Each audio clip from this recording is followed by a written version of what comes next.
This is Liberty Law Talk, part of Liberty Fund's online library of law and liberty. Your host is Liberty Fund Fellow Richard Reinsch. Our web address is libertylawsite.org, where you can subscribe, comment, find other episodes and links related to today's conversation. Our email address is lal@libertyfund.org. Today, we are talking with Voegelin scholar Charles Embry about a new book he has co-edited called the Eric Voegelin Reader. Charles Embry is a leader in Eric Voegelin studies, we might say. He is the author of The Philosopher and the Storyteller, Eric Voegelin in 20th Century Literature. He is also author of an upcoming book, The Timelessness of Proust, Reflections on In Search of Lost Time, and he's edited a number of other Eric Voegelin volumes. Charles Embry, glad to have you on the program to talk about Eric Voegelin. Thank you. I'm glad to be here. So, Charles, thinking about Eric Voegelin, a lot of sort of inside conservative movement scholars know of him. Maybe they've read The New Science of Politics. They've maybe read some of his essays. Maybe tell us a little bit about your sketch for us who Voegelin was. He was Austrian. He had to flee the Nazi government. Maybe tell us about that and how he came to America before we really get into his ideas. Yes, he was born in Cologne, Germany, and moved to Austria when he was 10 or something like that. And then he wrote several books about race and National Socialist ideology. And those so books he knew were published. he wrote those books. I was thinking, just reading the book, he wrote those in sort of, he could see this intellectual movement that had been, active for some time in the European mind. So he understood Nazi ideology very well when it came to power. Yes, and he was writing about the racism of National Socialist ideology.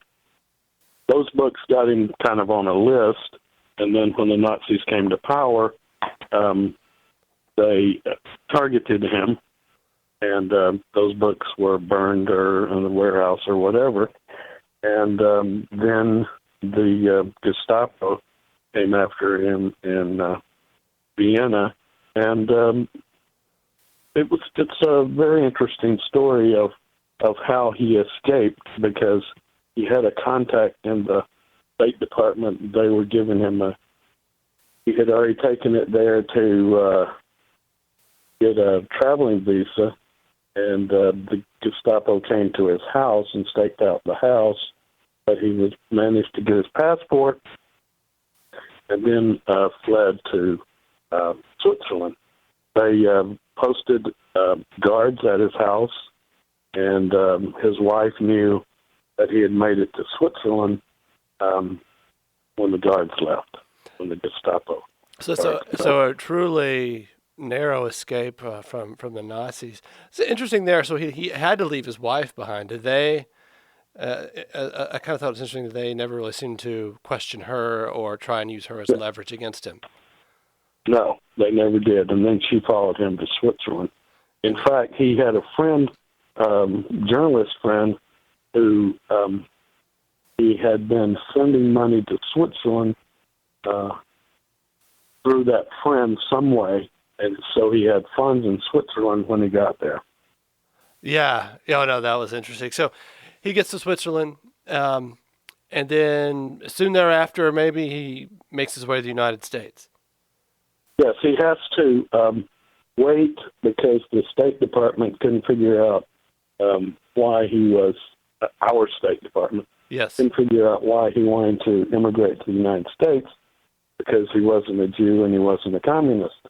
And so he had to wait for letters from several scholars at Harvard before they permitted him to travel to the United States. So where would you put, so he comes to America and he begins this sort of very interesting analysis of not just politics, but he focuses crucially on modernity, problems he sees within modernity, which he calls sort of the Gnostic turn, or a seeking after sort of the salvation of here below to the exclusion of God or transcendence.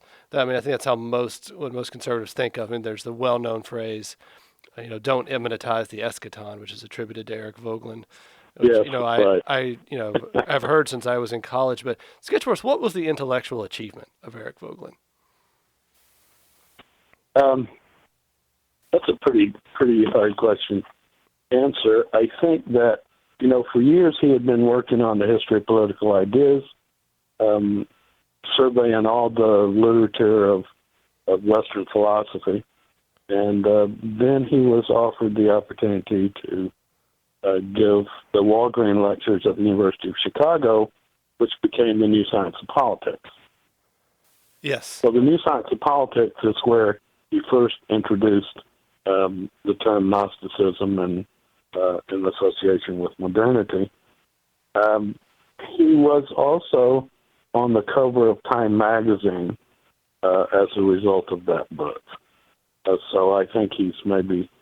What do you think of that book, The New Science of Politics? Maybe let's talk about that. Why would so Time magazine? I mean, that's interesting.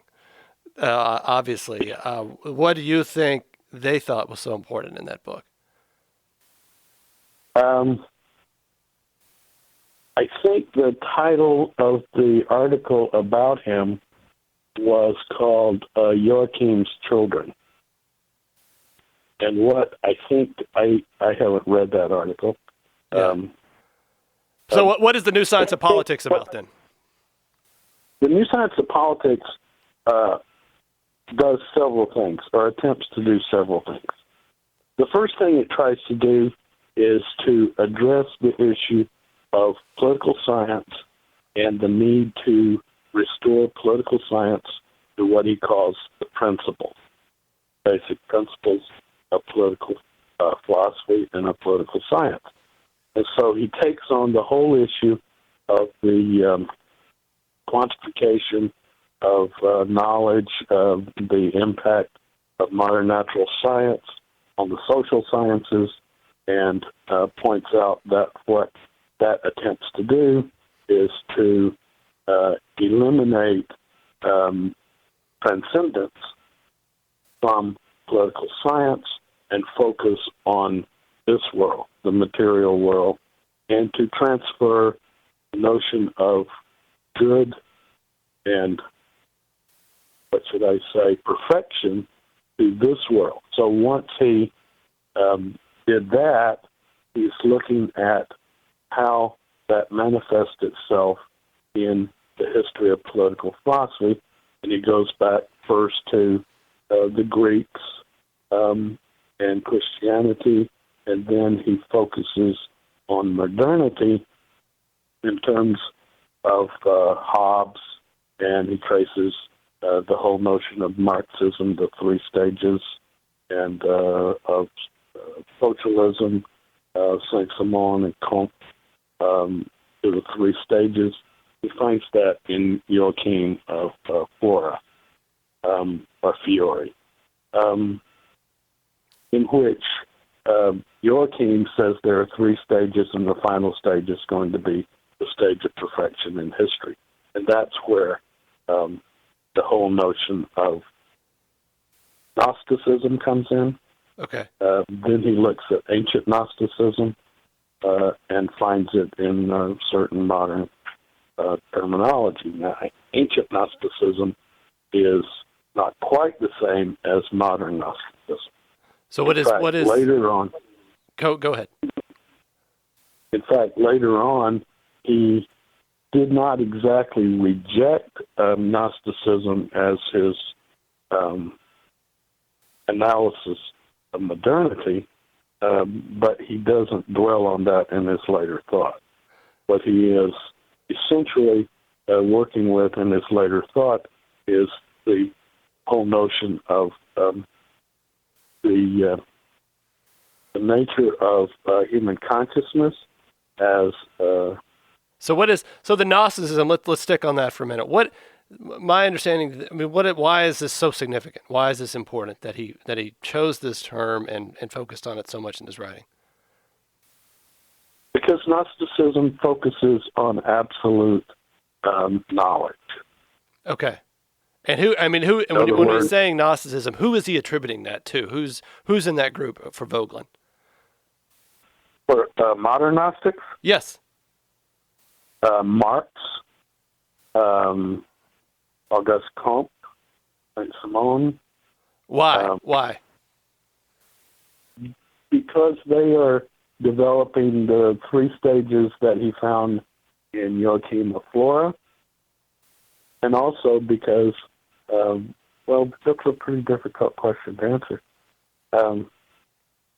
Why is he attributing it to them?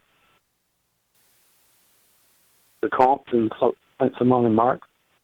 Yes. Is that what you're asking? Because in those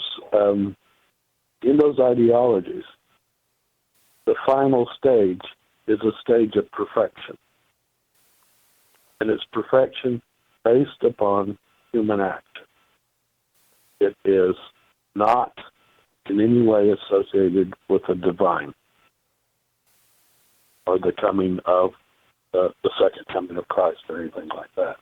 It is bringing the divine into humankind. So Marx, for example, depended upon Feuerbach and Feuerbach's understanding of what he called the projection theory, so that God doesn't exist because what human beings do is create God themselves and project onto him what they think are all the basic best human qualities. So Okay. God doesn't exist. It is a figment of human imagination. Yeah. So let's another important aspect of Voegelin is this focus on human consciousness, and this human consciousness, I think, being so important for him because this search that he talks about human beings are on as a aspect of our embodied condition, and sort of the way in which we participate in being itself. Let me talk about that. Why does he focus on human consciousness so much? Because at one point he says something to the effect that human consciousness is the locus of where the divine meets the human. Okay. Okay? Now that gets very complicated, I think, because you have to understand that human consciousness, or let me rephrase this. Voegelin's understanding of philosophy is rooted in his understanding of human experience and symbolization of human experience. So that human beings have experiences of the divine or of the transcendent, and those experiences then take the form of symbols, symbolization, and language. And in order to understand those experiences, one must see that the symbols evoke the experience in the person who is reading the symbol. Okay. Does that make sense? Yeah, no, there's a lot there. I mean, and I'm thinking about a listener's home, and they're probably asking themselves, okay, that's, I mean, as I think about that, that makes sense. But so for a philosophical, historical survey, this is significant for us, I suppose, because Voegelin is trying to show that somehow within modern thought there's been a closure, or there's been sort of a cutting off of this part of man's existence and a focusing on, either science on one hand, or sort of a pure immanence or a pure subjectivity on the other. Yes. In fact, I think that's one of the reasons why he doesn't develop Gnosticism in his later thought so much, is because he is focusing on openness and closure to the ground of being. The ground of being he identifies as something that exists across culture. And that is, and so in the ground of being. I mean, let's unpack that for a minute. Why is that crucial? And I take it for Voegelin, it's something that human beings do. It's a wonder about why we're here, and what is in fact the ground, the significance, the cause of our being, and how do we know it? How do we participate in it? Okay, I think one that it's not particularly anything that human beings do. Okay. Okay, The birds do it. it is a condition of being open to experiences that transcend material reality. Okay. So it means essentially that all human beings have experiences of the ground. Some of us notice it, and some of us don't. Okay. When we notice it, we are struck by the fact, and therefore we are moved to symbolize these experiences in such a way as we can communicate them, so that it's almost like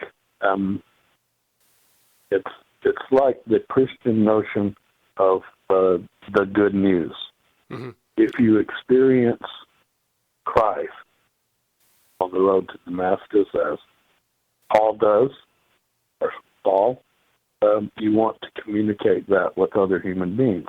In Plato's parable of the cave, when someone is drawn out of the cave, they are forced back down into the cave to share that experience with others.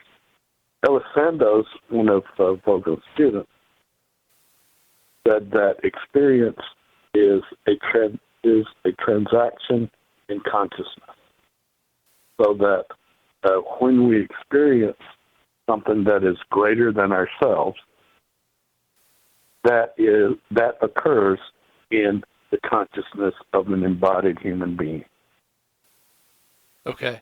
So when we think about that, I mean, this is the Vogelin saying this. I mean, on one level, it sounds I don't want to say basic, but it's something. Yeah, okay. Human beings have always done this, and Vogelin is saying this. So in him saying it and him studying it, and these studies he did of past civilizations, he's trying to show us, in effect, this is what it means to be a human being, and this is what it means to have a civilization. A civilization is part of it is formed by this openness and communication about the ground of being, and then and so it seems to me, for us as late moderns, I mean, we're sort of cut off in this idea that we've killed God, or we've killed sort of the eternal verities, and it isn't something we really need to spend too much time on. We are, in fact, methodological atheists, and all of that. It's a good thing. I think yes. I think that many moderns, postmoderns, whatever you want to call them, think that human beings have killed God. But if you read the Gospel and Culture, and the Gospel, this is included in the reader. This is an essay. This is an essay by Voegelin, Gospel and Culture. Yes. Okay. Yes, the Gospel and Culture. It's a very difficult essay, but one of the Voegelin scholars wrote Chip and I a statement about the Gospel and Culture, which you would let me. I would like to read this. No, please do. Passage to you. I think the Gospel and Culture will surprise many people by revealing to them that they have religious experiences quite often. Only up to now, they haven't recognized it. And of course, once one has grasped the idea that religion is experience, one will want to learn how one can deepen that experience, deepen oneself and one's relationship to others and to the whole. Yeah, it reminded me of reading that passage. Reminds me of another essay in the Reader, and I forget the title. For Voegelin, though, there was what he thought was a part of the dynamism of the West. I mean, and I was kind of contrasting him with Leo Strauss. Leo Strauss thought the diamond of the West was sort of the inherent conflict between reason and revelation. And Voegelin, I don't think, sees them in conflict. He sees them building on one another. And Yeah. tell me if I'm wrong. And Voegelin looks at classical philosophy and he looks at Christian revelation, but both intersect with the human spirit, with the human consciousness. Both are a part of man, either in his reason, part of his soul, opening up to something much larger than himself. In the case of Greek philosophy, that's going to have a different set of meanings. And then in the case of, say, the Jewish Christian message, there's a whole new level of opening. But they're not necessarily in conflict with one another, but they are, in fact, formative of the Western tradition. Yes. And it seems to me, because I was thinking, in your essay, one of the things you say, or you and your co-authors say, is Voegelin is about recovery of the wisdom of the past. Is that the essence of the wisdom he's trying to get at? He's trying to remind the West about that. Yes, he's trying to remind the West that both of those symbolic systems, if I could call them that, that's a bad word, both of those symbolizations, reason and revelation, are complementary. Because even in the Greeks, as he points out, in Plato, for example, there's the whole notion of a divine pull, not only of a seeking, but of a divine pull. Uh-huh. So there's a bit of revelation there, even in the Greeks. And, of course, in Christianity, there is a whole lot of reason in terms of what Voegelin understands as reason, but it's not post-Enlightenment reason. It's not calculative reason, as Aristotle would phrase it, but it's noetic reason. And noetic reason is that reason which provides structure and order to the universe, to the cosmos, to human beings. So human beings are, so the noetic reason is something I'm trying to tap into, in other words. Yes. Okay. Yeah. And whereas modern thinking would just like that would kind of shrug its shoulders at that and say, no, that's not reason. Reason is technical, it's scientific, it's positivistic. Yes, Okay. positivistic. It's logical, it's analytical, Keeping etc. accounts, and we want to use it to change the world for the better in some way. Exactly. Okay. Yeah. In other words, it's closed to the ground of being, or it's closed to any kind of noetic reason. Okay. Yeah. So what do you think? I mean, what did this mean for politics? I mean, and I just mentioned the name of Leo Strauss. You know, he famously has an essay, The Three Waves of Modernity, and other sorts of analyses. You know, Machiavelli or Hobbes. These are figures detrimental to Western political thinking in Strauss's catalog. How does Voegelin's analysis, we've been sort of talking broadly about it, how does that factor in the way he thinks about politics? No, I've been worried about that question for a long time. Well, I'm glad you chuckled. I hope it was a good question. So It is a good question, and it's one that's difficult to answer. I think that give us your best sense of how to answer it. One, for Voegelin, I think that there is a recognition that the kind of political order that you find in a particular system is represents or reflects the structure and order of the populace. That's the philosophical and logical principle from Plato, the state is man writ large. So if elites in a particular system have a particular kind of soul and a particular kind of spiritual order, then that's going to affect the nature of the system itself. How You how would understand what I'm saying? yeah, how would that apply When to you're how would that apply to say like the Soviet Revolution? Uh, were they ready for that? I mean, how did he think about that, or did he? well, the Soviet, you're talking about the Bolshevik The Revolution. Bolshevik Revolution, yeah. Yeah. Well, what you find in the Marxists, and not just the Russian Marxists or communists, you find a closure to Hmm. the transcendent. And when these people come to power, then they have effectively the power to represent that system. Russian culture and history itself is rooted in a kind of authoritarianism that goes back to the fall of Constantinople, when power was shifted to Moscow and the Muscovite princes who thought that Russia was going to, or Moscow was going to be the third Rome. The third Rome is essentially a one of those symbols of the three stages of history that you find in Marxism or socialism or communism or any of the modern ideologies. So Voegelin might have said the soul of the Russian people had been prepared a long time for some sort of, cosmic representation of truth that the Marxists presented in the Bolshevik Revolution. Yes, because the society itself gave rise to that. Now, admittedly, Lenin, came from outside, but Stalin came from the inside. Okay. So, it's a very difficult issue when you come to mass society, because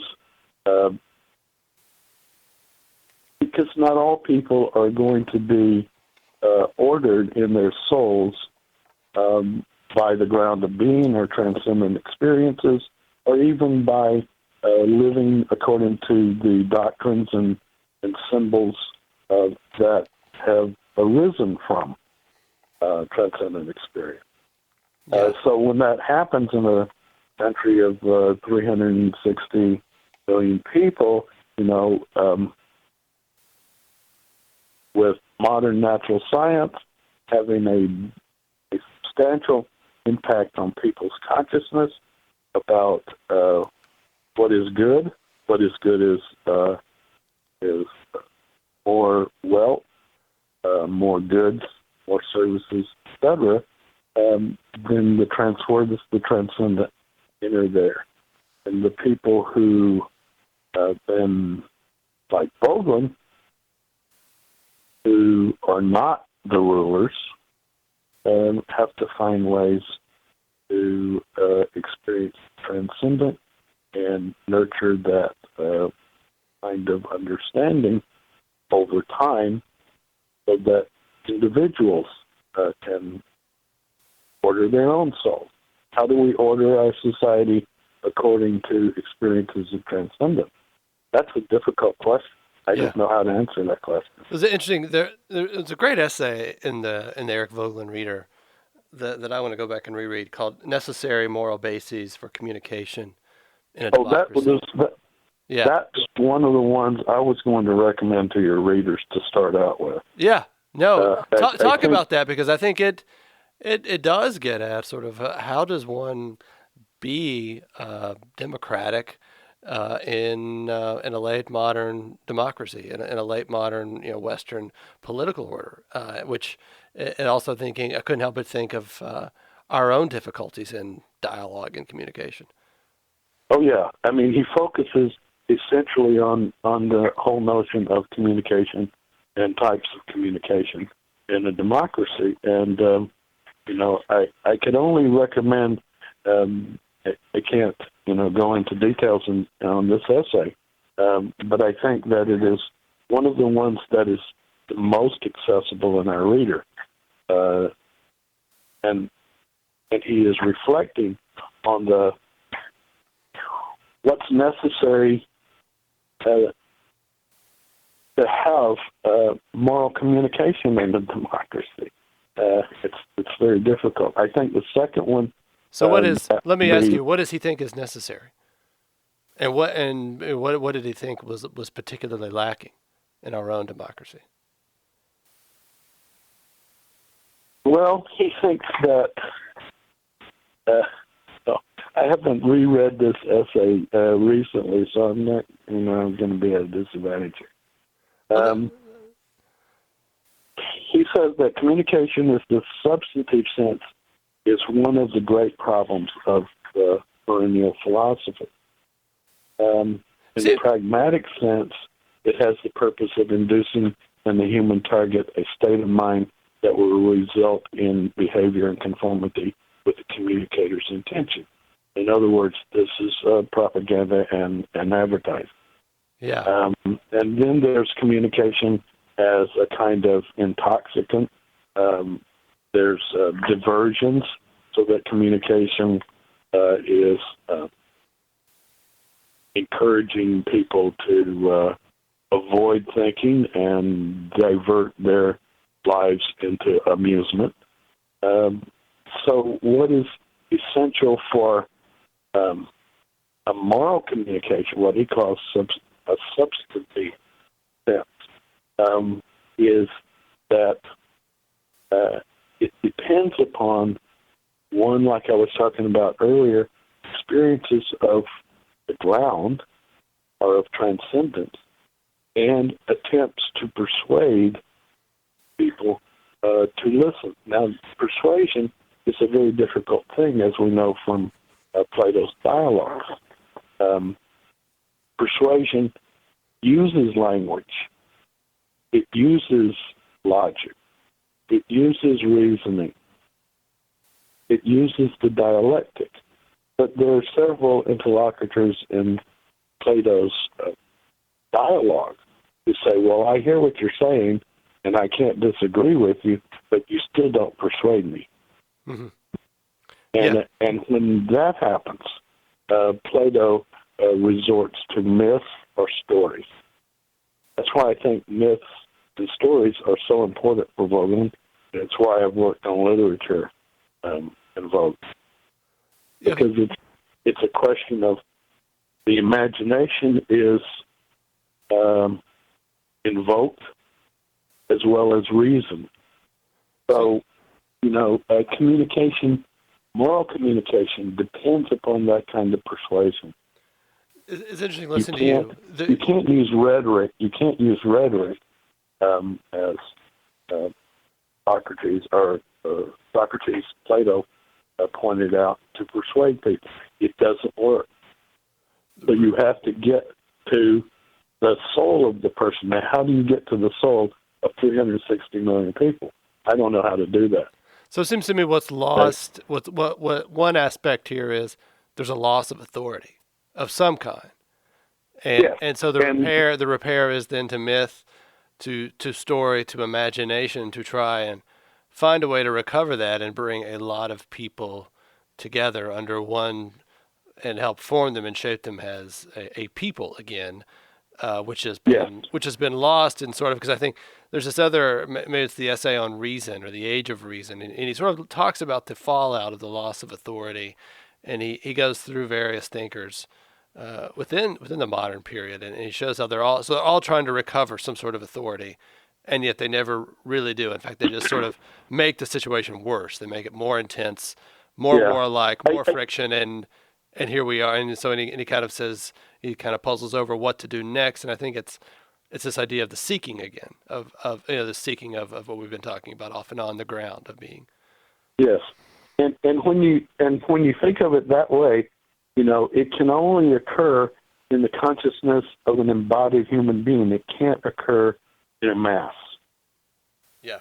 Okay. You have to be this. This is one of my problems with modern education, is that we have lost the sense of authority, of rational authority. I think Carl Friedrich once said that authority, you obey authority because there are reasons behind it. I think higher education over the last 30 or 40 years has taught generations of students to question authority. And when you question authority, you essentially eliminate authority, I think. I mean, no authority is ever respected anymore.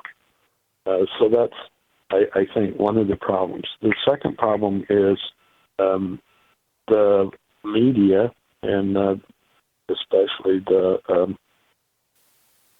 I think the social media, that it just encourages people to spout their feelings without ever having to own up to some sort of interaction on the basis of reasoning with other people. I think the emphasis on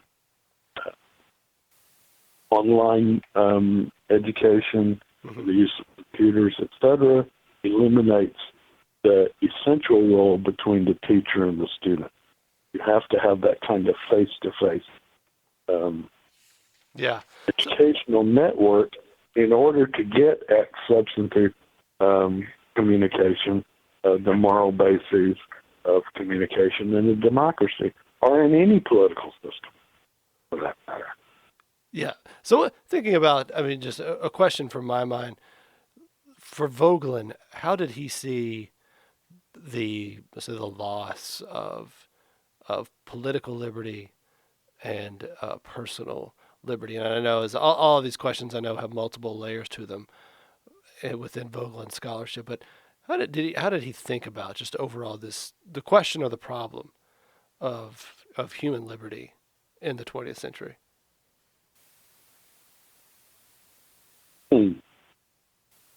Well, of course, when he came to the United States, because he could have freedom, and he was, fleeing from the loss of human liberty. And I think throughout his life, he, tried to recapture philosophically the liberty of human beings to think. I mean, he recognized in the United States that we have those freedoms now. Who knows how long we'll have those freedoms? Or how there are no guarantees. Yeah. I think it's interesting too. I like the way you talk about Voegelin's thought, and maybe we can contrast here.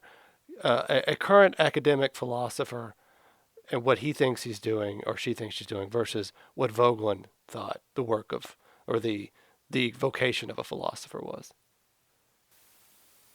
The vocation of the philosopher is to persuade students that philosophy in its most fundamental state is the love of wisdom.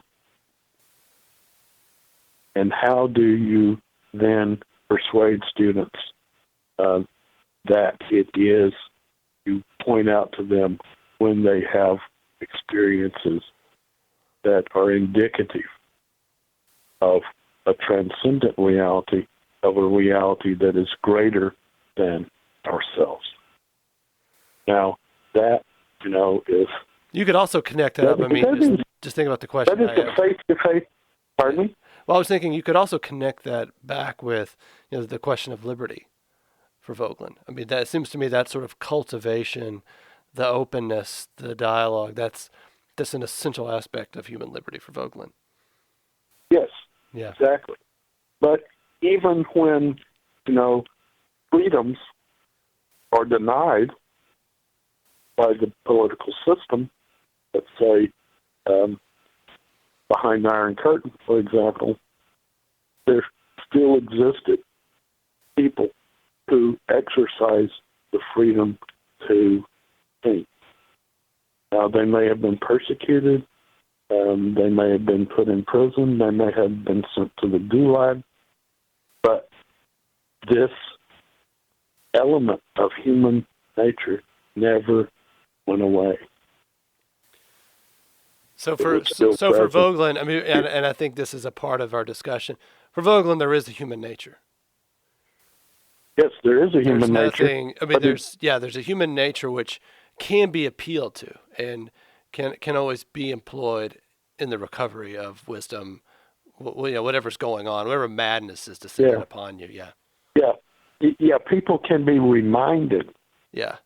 that there is something larger than themselves, and that something that is larger than themselves is present in their lives, and that is not necessarily a human nature that is quantifiable, that is absolute. You can say these are the components of human nature. It is an exploration of the nature of consciousness, and hence that's the importance of consciousness for Voegelin. To understand the truth about your being as best you can. Yes. Yeah. The truth about your being, and the truth about your being is not a formula, it is an experience. Right. So this is interesting. A question maybe we can end with, something that stuck with me from the reader, Voegelin to his students, in his more secular or atheist minded students. He said, "You always live as if you're immortal. You always live as if you're an immortal, even if you call yourself an atheist." What is he getting at there? I thought that was so profound. I think that I can't remember where he talks about that, but he is essentially saying to the student, look at your own experience. I mean, judge what you're saying by how you are living. Yeah. I thought maybe it was, you take what he's saying to students. You take yourself very seriously. You take everything you do of the utmost seriousness. And yet, why? Why would you do that? If there is nothing after you, or if there is nothing ultimately true, why do you act as if there really is? Why do you think your words matter? What do you think your words are describing? I mean, I kind of that's what he was trying to say, but I don't know. I think you're exactly right that people who say there is no truth are essentially establishing their proposition as the truth. Yeah. Or an entirely subjective experience. It's not like you can jump outside of yourself as a human being. It's when you make this statement that denies the transcendent, or that denies truth, or that denies your experience, you're essentially making a metaphysical statement about the ultimate nature of reality. And you can't avoid the metaphysical. Yeah. You understand what I'm saying? To avoid the metaphysical, or to choose a materialistic response is a metaphysical claim. Yes, exactly. Yeah. Well, Charles Embry, thank you so much for discussing with us Eric Voegelin, his political thought. 45 minutes is not nearly long enough to understand a man who wrote in over 20 volumes of material by my count. I'm sure it's more than that, but that's what I've seen. 34 volumes of the collected works. 34 volumes in the collected works. And it takes a lifetime. I mean, the reader is just the beginning. But we hope is they'll take some curiosity from this interview and buy your Eric Voegelin Reader, out now with the University of Missouri Press. Thank you so much. Yes, thank you. This is your host, Richard Greinch, and you have been listening to a podcast that can be found at libertylawsite.org, where you can subscribe, comment, and find other episodes and links related to today's conversation. Our email address is lal@libertyfund.org.